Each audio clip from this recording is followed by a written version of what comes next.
আবারও বাংলাদেশের সাবেক প্রধানমন্ত্রী শেখ হাসিনার ক্ষমতাচ্যুতি নিয়ে নিজেদের অবস্থান স্পষ্ট করেছে যুক্তরাষ্ট্র।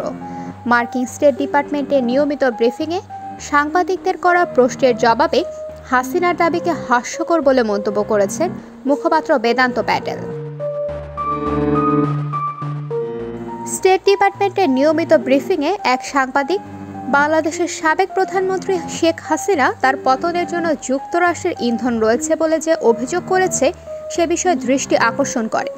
জবাবে বেদান্ত প্যাটেল বলেন, এটা হাস্যকর। শেখ হাসিনার পদত্যাগের সঙ্গে যুক্তরাষ্ট্র জড়িত ছিল এমন কোনো ধারণা সম্পূর্ণ মিথ্যা। তিনি আরও জানান, আমরা সম্প্রতি সপ্তাহগুলোতে প্রচুর বিভ্রান্তি দেখেছি। এক্ষেত্রে আমরা ডিজিটাল ইকোসিস্টেম জুড়ে তথ্যের অখণ্ডতা জোরদার করতে প্রবলভাবে প্রতিশ্রুতিবদ্ধ। বিশেষ করে দক্ষিণ এশিয়ায় আমাদের অংশীদারদের সঙ্গে আমরা কাজ করব।